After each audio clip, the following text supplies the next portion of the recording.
মিলাদুন নবী সাল্লাল্লাহু আলাইহি ওয়াসাল্লাম এটা কোরআন হাদিসে নাই।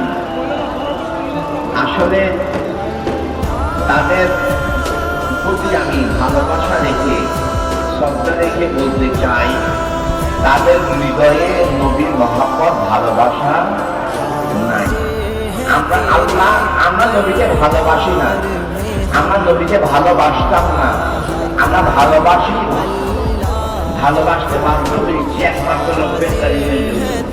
আল্লাহ আমাদের জন্য যদি নবীর দুরূদ এবং সালামকে ফরজ না করত, আল্লাহ যদি আমাদেরকে, আল্লাহ পবিত্র কোরআনে আমাদেরকে জানিয়ে দিচ্ছেন বিসমিল্লাহির রহমানির রহিম, কুল বিফাদিল্লাহি ওয়া বিরহমাতিহি ফাবিযালিকা ফালইফরাহু হুয়া খায়রুম মিম্মা ইয়াজমাউন।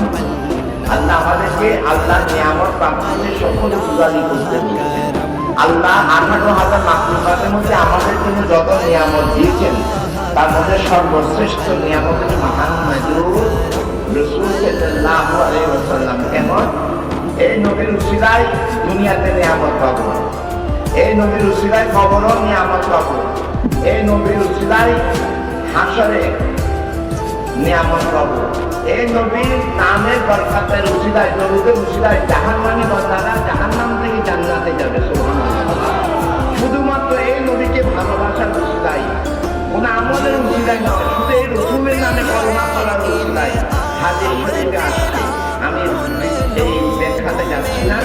আরেকটা বিষয় হচ্ছে, এই নবীকে আল্লাহ কতটুকু ভালোবেসেছেন, এই নবীর উসিলায় আল্লাহ তার কিবলা পরিবর্তন করে ফেলেছেন।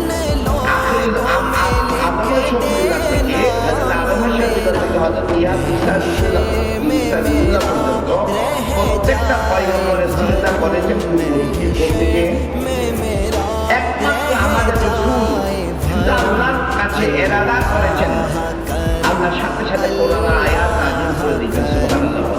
বিসমিল্লাহির রহমানির রহিম। কাযালা তাকাল্লুবা ওয়াজহিকা বিস-সামাই ফালা ওয়াদিয়াতুকা জান্নাতান তাকওয়া।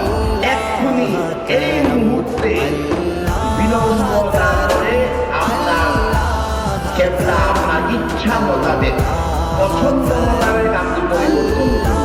পছন্দ কার? আল্লাহ না, পছন্দ হচ্ছে মুহাম্মদুর রাসূল সাল্লাল্লাহু আলাইহি ওয়াসাল্লাম। রাসূলকে আল্লাহ বলেছেন, রাসূল আপনি যেটা পছন্দ করেন, যেটা ভালোবাসেন, সেই দিকে পছন্দ, সেই দিকে কিবলা পরিবর্তন করেন। আপনার পছন্দ আমি আল্লাহর পছন্দ, আপনার ইচ্ছা আমি আল্লাহর ইচ্ছা। সুবহানাল্লাহ বলেন।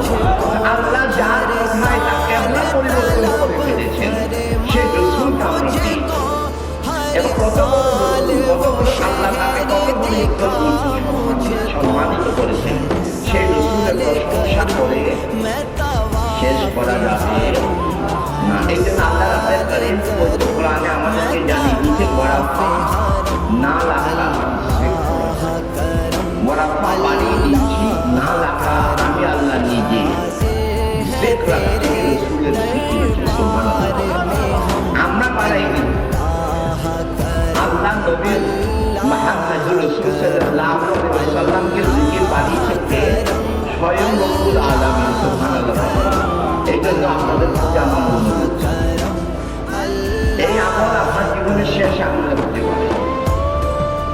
সুতরাং এই আমল আপনার জীবনে আব্দুল মান্নান, এই আমল আপনার জীবনে, এই আমল আপনার জীবনের শেষ আমল হতে পারে।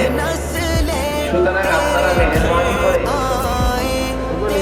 এই আমল করার চেষ্টা করবেন, বেশি বেশি নবীর দুরূদ পড়বেন। নবীর দুরূদ পড়লে সমস্যা নেই, এই নবীর দুরূদ পড়লে আপনাদের প্রত্যেকটা আমাদের দরজা খুলে যাবে। প্রতিদিন ঘরে, প্রতিদিন প্রত্যেক ঘরে যতবার বেশি পড়বেন নবীর দুরূদ, তত রহমতের দরজা খুলবে। আমি আর বক্তব্য দীর্ঘায়িত করতে চাই না। আমি অনুরোধ করবো আপনারা সকলে মেহরবানি করে প্যান্ডেলে বসে পড়ুন এবং আদবের সঙ্গে, বিশেষ সঙ্গে আদবের সাথে মনে মনে কল্যাণ মধ্যে শুধু রাসূলের সালাম আমরা পালন করবো। আর আমি বক্তাদের অনুরোধ করবো বেশি বেশি রাসূলের দুরূদ শ্রোতাদেরকে যেন শোনায়। আমাদের